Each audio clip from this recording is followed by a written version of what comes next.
Hollywood icon graces a late-night stage, respect is expected. But what happens when the host decides to dismantle a legacy for laughs? This is the moment Sylvester Stallone faced more than just questions. He confronted a verbal battle. The night began like any typical late-night interview. The lights were dim, the crowd buzzed, and the jazz band concluded its intro as Jimmy Kimmel, with his characteristic grin, took the stage. "Tonight we have a very special guest," Jimmy announced. "The man who turned mumbling into an art form, Rocky himself, Sylvester Stallone." The audience erupted in applause as Stallone appeared, his magnetic presence undiminished by the years. Dressed in a sharp black blazer over a deep maroon shirt, he waved to the crowd and took his seat beside Jimmy, offering a polite smile. "It's good to be here," Stallone said, his voice as gravelly as ever. "Good to have you, Sly," Jimmy replied, leaning forward. "I mean, I was told you'd be bringing wisdom, experience, a few unintelligible syllables, and maybe a protein shake." The audience offered polite laughter. Stallone chuckled, but his eyes narrowed slightly. "Well, I left the protein shake backstage," Stallone responded. "Didn't want to outshine your green juice." Jimmy smirked. "Touché. So let's talk about your new movie. Another action flick, or did you finally decide to make something with a plot?" Stallone maintained a neutral expression. "It's a story about redemption, a veteran confronting the ghosts of his past, something that speaks to real-world pain." "Deep," Jimmy said with feigned awe. "And here I thought it was just another reason to flex those biceps on screen." The crowd tittered. Stallone didn't laugh. "Sometimes pain needs muscle," he replied evenly. "Not to show off, but to carry the weight." The atmosphere cooled slightly. Jimmy looked amused. "Wow, that's poetic. Did Rambo teach you that, or was it Rocky?" Stallone leaned back. "Funny. I always thought comedy should punch up, not down." Jimmy raised his eyebrows, surprised by the jab. "Just having fun," he said quickly. "Don't want to get body slammed on live TV." "Don't worry," Stallone said. "I only hit when it's scripted." The tension escalated. The studio audience sensed it. What began as banter was shifting into something sharper. Jimmy attempted to lighten the mood. "Well, let's go back. The first Rocky film, you wrote it in 3 days, right? Did you just run out of crayons, or—" A ripple of discomfort spread through the audience. Stallone paused. "I wrote it with everything I had," he said calmly, "while sleeping in a bus terminal trying to sell my dog to eat. So yeah, crayons weren't really the priority." The crowd fell silent. Jimmy looked taken aback. Stallone leaned forward. "You know, Jimmy, sometimes you crack jokes, sometimes you crack dignity. Be careful what you're breaking tonight." The stage was set, the gloves were off, and this interview was just beginning. Everyone expected jokes. What they didn't expect was a fight for respect unfolding live before their eyes.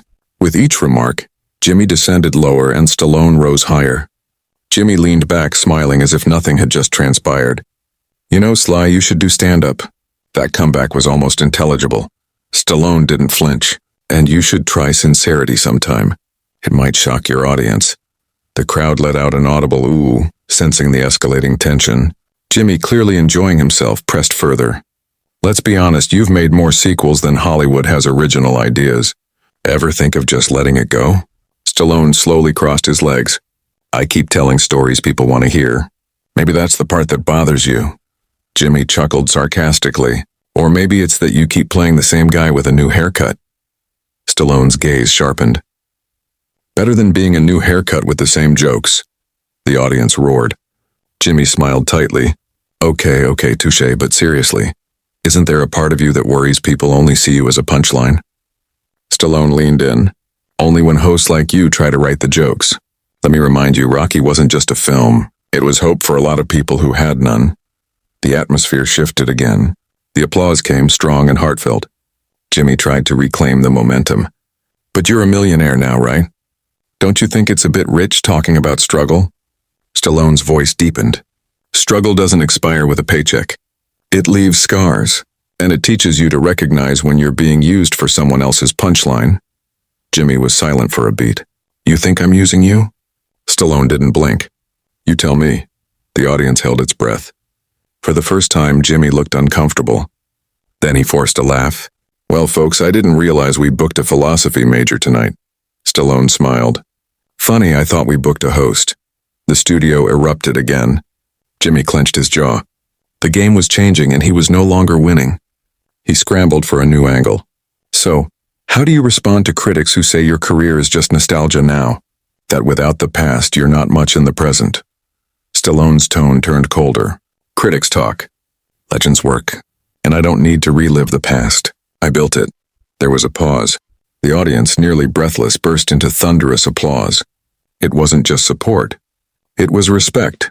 Jimmy finally leaned forward, trying one last time. Come on, Sly, can't you take a joke?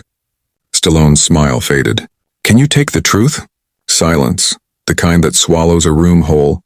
And then Jimmy looked at the camera, forcing a grin. We'll be right back after this short break. If Stallone doesn't punch me before then. But everyone watching knew this wasn't just a break. It was a battle line, and it was far from over. When words start cutting deeper than expected, even the strongest can feel the heat. But Stallone doesn't flinch. He responds with the force of a man who's had to fight his whole life just to be heard. The commercial break ended and the light snapped back on. Jimmy straightened his jacket and put on his polished grin. We're back with the one and only Sylvester Stallone, he said. The man, the myth, the what is it now, 80-something-year-old action figure. Stallone let the audience laugh, unmoved. Better to be molded in stone than made of plastic, Jimmy. The crowd applauded again, louder this time. There was a shift in the studio, a divide, Jimmy noticed. Well, I have to say, Jimmy said, pretending not to feel it. Your fans are loyal. Almost aggressively so, like they think you're still that scrappy underdog from Philly. I am, Stallone said simply. I just wear better shoes now, Jimmy scoffed. But come on, Sly. Haven't we moved past the whole underdog thing? Isn't it time to hang up the gloves? Literally and metaphorically. Stallone looked him straight in the eye. You ever tell a soldier to hang up his boots because the war makes you uncomfortable? Jimmy blinked. The air grew heavy. I don't think making a Rocky IX qualifies as war. It does when you're fighting cynicism, apathy, and the belief that people like me can't still inspire. The audience burst into applause. Stallone's voice, steady and calm, carried weight. Jimmy attempted another jab. So what you're saying is it's not ego, it's mission. No, Stallone said, it's responsibility. To remind people that you don't stop because the world tells you to. You stop when you decide you're done. Powerful words, Jimmy nodded, then added quickly, spoken like a man trying to sell a box office ticket. Stallone's eyes hardened. You know, Jimmy, you keep trying to turn this into a punchline. Maybe because deep down you're afraid someone might take me seriously. The crowd erupted. Jimmy sat back, visibly rattled now. You want to know what scares me, Sly? Jimmy said, feigning calm. It's that people think your on-screen persona is who you are. That Rocky is real. Stallone leaned forward slowly. Rocky is real.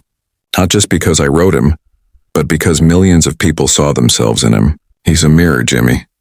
Something you clearly avoid looking into. The silence that followed wasn't awkward. It was electric. The tension had crystallized and everyone knew it was going to explode. There's a point when even the most composed man decides enough is enough.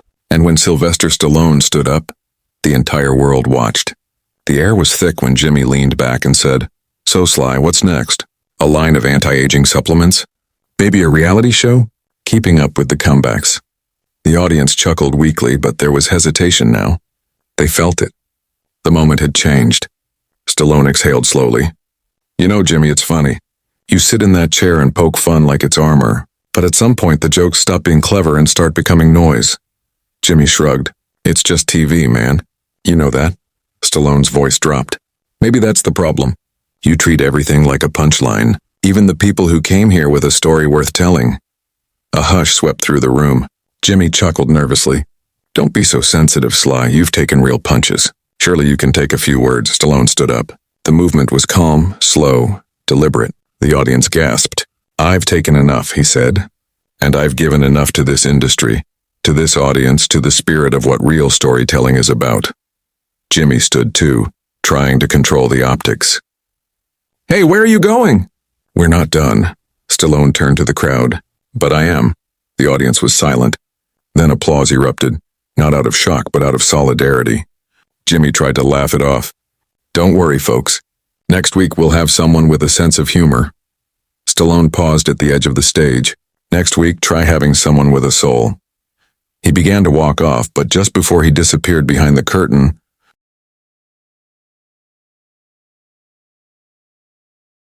he turned back one last time. His eyes scanned the studio, those years of battles, comebacks, and quiet dignity rising behind his gaze. "You know," he said slowly, "I've spent a lifetime building characters who fight for something. Maybe it's time Late Night did the same."